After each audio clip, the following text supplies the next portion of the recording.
All right, gang, loads of new fragrances on the horizon, and I want to talk to you about some new upcoming fragrances. And there are 3 bonus options after the outro as well, so don't forget to stick around for those as well. But before I get started, let me know if there's anything specific that you're looking forward to, something that's got you excited fragrance-wise. Do add a comment below. And we're talking about the first fragrance from a French, indie niche French house of Room 1015. So we've got a new fragrance from Room 1015 called Poppy Riot. Once again, created by Jerome de Marino. So Room 1015 has been working with Jerome de Marino for a few fragrances now. Started out with Wave Child, then it was, what happened then? Jasmine Freak. And then it was Lavomatic, and now we've got Poppy Riot. Bitter Orange, Green Mandarin, Prune, Poppy, Saffron, Milk, Davana, Tobacco, Havana Wood, Tonka Beans, Sublimalide. Whatever this note is, it sounds interesting. I've been enjoying the fragrances of Room 1015. Have you? What are your favorite fragrances from the house? Let me know. Add a comment below. And we featured Room 1015 in a few Scent Club kits now. We have Wave Child in one, and we had Cherry Punk Extrait de Parfum in another one. So will there be another fragrance in an upcoming Scent Club kit from Room 1015? I'll have to figure that one out. But in the meantime, I'm looking forward to Poppy Riot, and I love the name too. What do you guys think of the name of this new fragrance from Room 1015? Do add a comment below. We've got a new fragrance from Frederic Malle, finally. They skipped 2025, and they're starting out the new year with a new fragrance created by a favorite perfumer of mine, Annick Menardo. It's called CONTRE JOUR, and it's focusing on Immortelle, the everlasting flower, which is a somewhat of a polarizing note, I have to be honest. Do you appreciate this note? One of my favorite fragrances that features everlasting flower or Immortelle is a fragrance from Voyage Imaginaire called L'Eau d'Immortelle. Yeah, it's a really great one, taking it into a chocolatey amber patchouli direction. So let's see what Annick Menardo does for Frederic Malle with Immortelle. Yeah, I think it's a polarizing note. People seem to like it or not. Some people say it smells like curry because it is also known as the curry plant. Yeah, but it's Helichrysum, Immortelle, Everlasting Flower. Those are its names, and it would usually smell like dry leaves to me because it's a flower that's not like it's always dry, and it never dies. So it's an unusual smell. You can bring out like mapley, syrupy, kind of brown sugary, caramelly touches from it. You can also bring out some tobacco-ish touches from it. So it's a very interesting note to use in fragrances. Well, we'll see what Annick Menardo has done. But we're moving on to the House of BVLGARI. We've got a new fragrance in their Parfumee Thé collection of fragrances. This is called Thé Impérial, once again created by Jacques Cavallier. It features notes of tea, citruses, and musk. Simplistic. Now, if you recall, they had the green tea thé vert, they had thé blanc, or they still have them, but they had them in eau de cologne concentration, and they recently redid them and made eau de toilette concentration versions of them. I have myself the eau de colognes of the two, so I haven't updated my bottles to the eau de toilettes. Have you guys compared? Have you compared the eau de colognes to the eau de toilettes? Let me know. Add a comment below. So this is probably, it's been a while since they've launched a new flanker in this series because they had the red, they had the blue, they also had the noir, and finally they have Thé Impérial, which is about to launch if it hasn't launched already. Let me know if you're excited for this one. Let's move on to the House of Guerlain from their ABSOLUS ALLEGORIA collection with TABAC SAHARA. So they already have the honey tobacco, but now we have TABAC SAHARA in the ABSOLUS ALLEGORIA collection. It's ambergris, tobacco, and raspberry. Does that sound good to you? It sounds really great to me. I like the idea of a fruitiness with tobacco. Is the tobacco going to be the leafy variety? Is it going to be the ashy variety, like the burned variety? I don't know, but we'll have to find out. But ambergris with tobacco and raspberry sounds like a great combo. What do you guys think? This next one sounds really exciting to me. Espresso Oud from the house of Roja Parfums. Are you a fan of this house? I do think that Roja Parfums does some great gourmand fragrances and also combining oud with it. So I'm really, really looking forward to espresso oud and see what they've done with it. But it features notes of coconut, coffee, sandalwood, orange blossom. There's oud, roasted nuts, tonka, vanilla. There's musk, cinnamon, cashmeran, patchouli, pistachio, benzoin, milk, and so on and so on. But I like coffee fragrances. I don't know if I've seen coffee and oud combo. Maybe Montal has something like that. Who knows? But this one's got me really excited, and I'm really looking forward to this latest Roja Parfums fragrance. If you are excited for this one, also let me know. And if you've smelled any of these fragrances I've spoken about so far today, do add a comment. Let us know what they smell like, what you think about them. If they're disappointments, if they're exciting, you must get your nose on these fragrances, or totally skip, let us know, add a comment below. Moving on to the house of Ramon Monegal, it's Blanco. Now this brand, I think it's a bit under the radar, and I think they don't have distribution here in the States. They used to.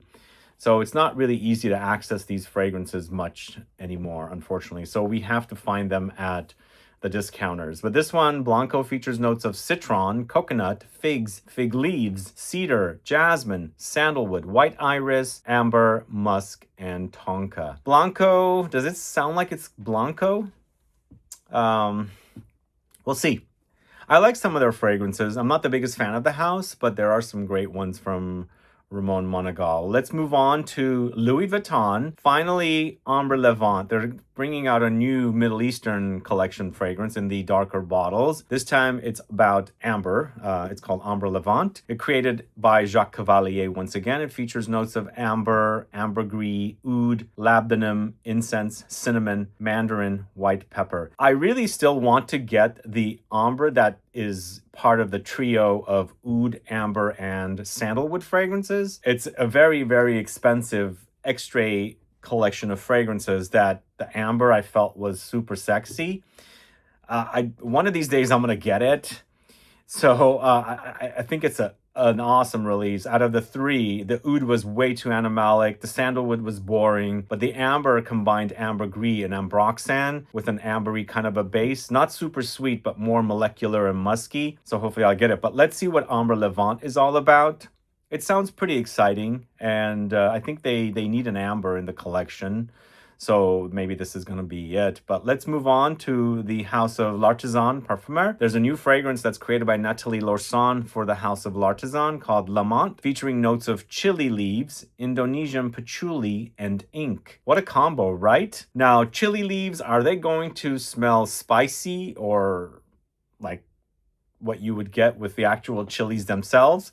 So I don't know how the leaves are going to be interacting with the patchouli and the ink. It sounds like a strange combination of notes, but for some reason it's intriguing me to try this one, Lamont, from the house of L'Artisan Parfumeur. And the bottle is a beautiful, dark, kind of bloody red color, so it's drawing me in. All right, we've got a fragrance from the house of Armani. In fact, we've got three fragrances here. Stronger With You, Powerfully. So it's Powerfully Stronger With You. So Stronger With You Powerfully features notes of cherries, mandarin, diva lavender, spices, vanilla, chestnuts, and amber woods. Is this the collection that keeps cranking out flankers? Like they probably launch like what, 2 or 3 flankers a year, maybe 4, maybe 5.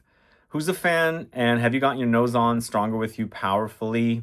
I hope it is really powerfully, because Stronger With You Parfum was kind of weak on me, and so let's see what they've done with this one. But throwing in cherries with lavender, spices, vanilla, chestnuts, does that sound like a great fragrance to you? What do you think? Let me know. Add a comment below. We've also got one for the ladies called Power of You. Power of You by Armani features notes of passion fruits, frangipani, bourbon vanilla. Fruity floral once again with a sweet vanillic base. Sounds kind of boring and bland, but let's see what it's all about. But this next one, I'm really, really looking forward to it. I don't know how I'm going to get my hands on it. It's this most gorgeous limited edition, I guess, version of a fragrance from the Privé collection called Queer New Edition Murano. I guess it's Murano glass. It's created by Delphine Lebeau, who I've kind of sort of enjoyed several of her fragrances, and I kind of really want this bottle just as a collector. It's super, super gorgeous. So it's leather, amber, coffee, cardamom, labdanum, tonka, and rose in a limited edition it's queer new edition Murano, basically. If anybody's seen this bottle, let us know. I kind of feel weird sometimes that they launch these limited edition bottles or special editions that very rare quantities, so it's really hard to get.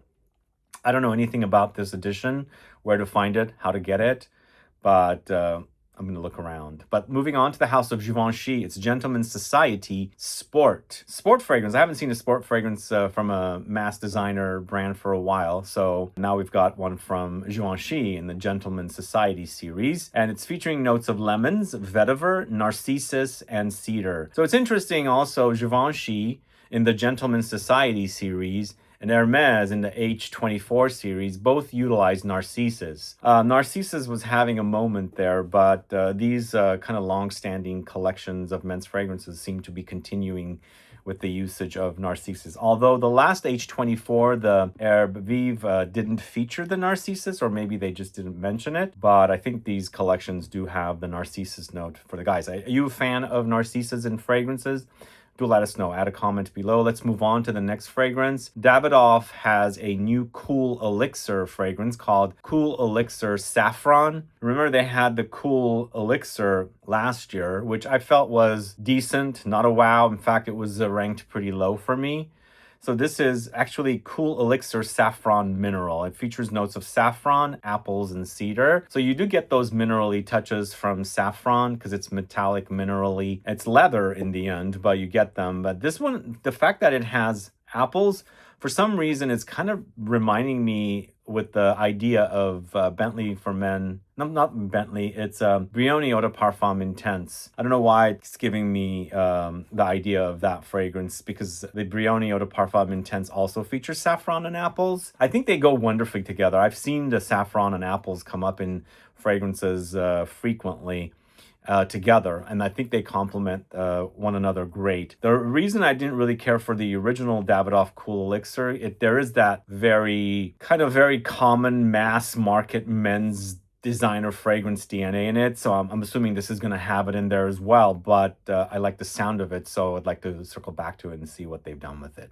It will be very difficult for me to find it, but eventually I'll get it and report back to you guys. But if you've sampled it, any of the fragrances I'm talking about, let us know what you think about them.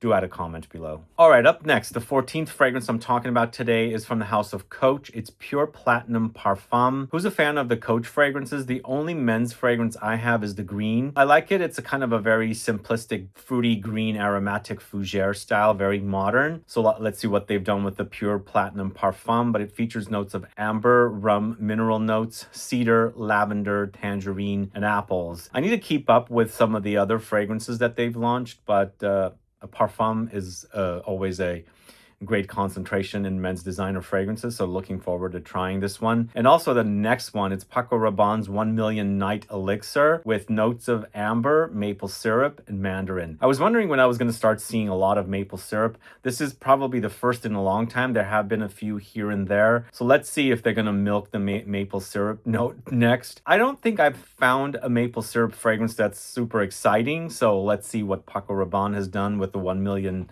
Night Elixir fragrance. If you've gotten your nose on it, let us know. But we've got two fragrances from the house of Carolina Herrera. I don't get much excited about Carolina Herrera fragrances, but I'm kind of excited for these two. Mostly the men's, but most likely it's going to be a kind of a very mass market fragrance, but the bottles are looking really, really gorgeous.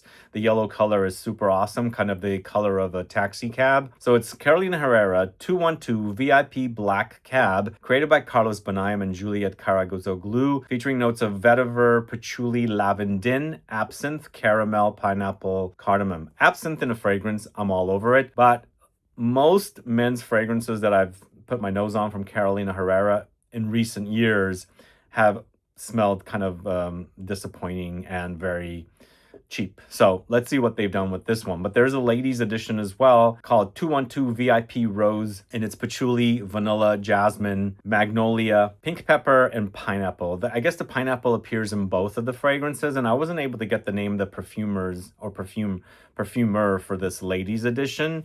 but the men's editions featured the perfumer names. But if you've gotten your nose on these, let us know.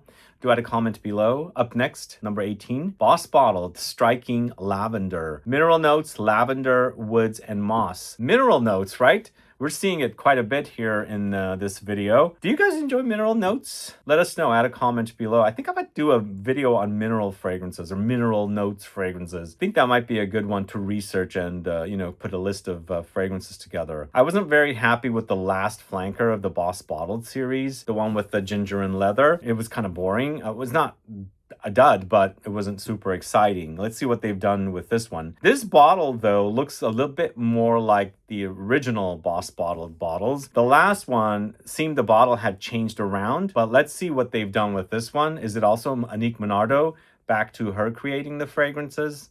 They haven't publicized the name, at least I don't see it, but I would like to see what they've done with the lavender. All right, Van Cleef & Arpels has a brand new collection extraordinaire fragrance called Fleur de Nuit. So it's pink pepper, petitgrain, tuberose, musk, sandalwood, vanilla, and milk. Very interesting combination of notes. So evening flower, night flower, is that what it translates to? I like the idea of the petitgrain. I don't see it come up lately much, but I'm glad to be seeing it again. And it's tuberose mixed with petitgrain.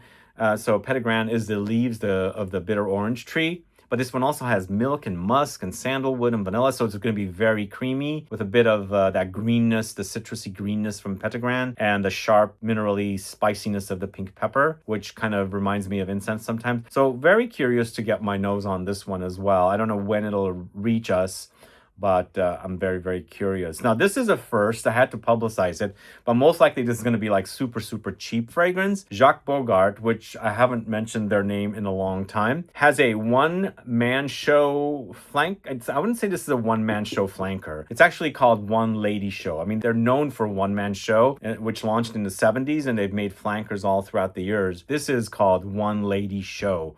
So it's created by Dominique Pressas. It's vanilla, cashmeran, and cherries. Very interesting combo. Is it going to be as beast mode as all of the one-man show fragrances are? What do you guys think? Have you gotten your nose on it?